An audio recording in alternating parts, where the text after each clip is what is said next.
ఉదాహరణకి మహాభారత కాలంలో ఉండే భీష్ముడే. సుమారు 240 సంవత్సరాలు జీవించాడు ఆయన. 4 తరాలు చూశాడు. అందరూ పోవడం చూశాడు, పాపాలు చూశాడు.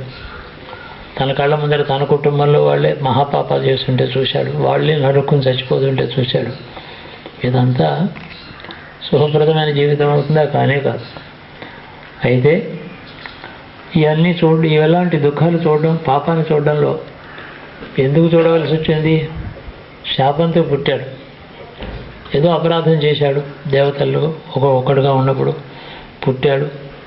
శాపాన్ని అనుభవించడానికి పుట్టినవాడు సుఖాలు ఎలా అనుభవిస్తాడు? అంతే. కాబట్టి శాపగ్రస్తుడే పుట్టిన వాడికి దుఃఖాలే ఉంటాయి. వాడికి దేవతలలో ఒకటిగా ఉన్నంతసేపు పాపం అంటలేదు. అక్కడే పాపం చేసినప్పుడు దేవలోకంలో ఈశ్వరుడు మాత్రం పాపం చేస్తే మనుషులోకంలో ఎంత శిక్ష పడుతుందో అది ప్రపోర్షన్ తెలుస్తుంది. దేవలోకంలో లేదా అంటారు, కాశీలో వెళ్ళి ఇంత ఆవుకు ఒక అరటిపండు పెడితే ఇక్కడ 1000 మంది భోజనాలు పెట్టినట్టు పుణ్యం అంటారు. అంటే స్థానాన్ని బట్టి. అందువల్లనే స్వర్గంలో ఉండగా చేసినటువంటి కించిత్తు పాపం అయినప్పటికీ ఇక్కడ యుగాలు అనుభవించేంత పాపం అవుతుందని అర్థం. క్షేత్రాన్ని బట్టి పాపానికి కానీ పుణ్యానికి కానీ దాని పరిణామం అంత ఉంటుంది. కాబట్టి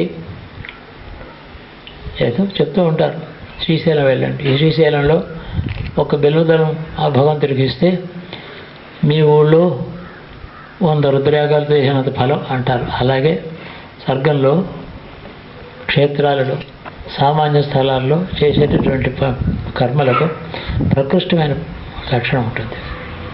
మనం అది ఎప్పుడు గుర్తుపెట్టుకునేటట్టయితే మనుషులోకంలో పుట్టేమని ఏం చేశామని ఆలోచించేటట్టయితే ఎన్నో ప్రాయశ్చిత్తాలు చేసుకోవాల్సిన ఆవశ్యకత ఏర్పడుతుంది. ఎన్నో తప్పులు చేసి ఉంటాం. ఎంతకాలం జీవిస్తే అన్ని తప్పులు చేయడానికి అవకాశాలు ఉన్నాయి. భగవంతుడు ఇచ్చిన ఆపర్చునిటీని అవకాశం తీసుకోకుండా తన తెలివి తక్కువలు చేసే పనులు చాలా ఉంటాయి. అంటే అనేక 2 రకాలు. అవి భోజనంతో మొదలుపెట్టి మాతృస్తన్యపానంతో మొదలుపెట్టినప్పటి నుంచి ప్రాశ్చిత్తాలు చెప్పారు. తల్లి దగ్గర పాలు తాగినప్పటి నుంచి నేటి వరకు ఉండేటటువంటి జీవితంలో ఎన్ని తప్పులు చేశామో, ఎన్ని దోషాలు జరిగి సంక్రమించావో వాటన్నిటినీ కడుక్కోమని చెప్తారు. అంటే తర్వాత బుద్ధి ఏమీ తెలియని కాలంలో తల్లి దగ్గర స్తన్యం తీసుకున్నప్పుడే తప్పు చేసుకుంటే తెలిసిన తర్వాత చేసే తప్పులేని ఉంటాయి, దోషాలు ఉంటాయి. అంటే కర్మలోనే ఉంది అదృష్టం.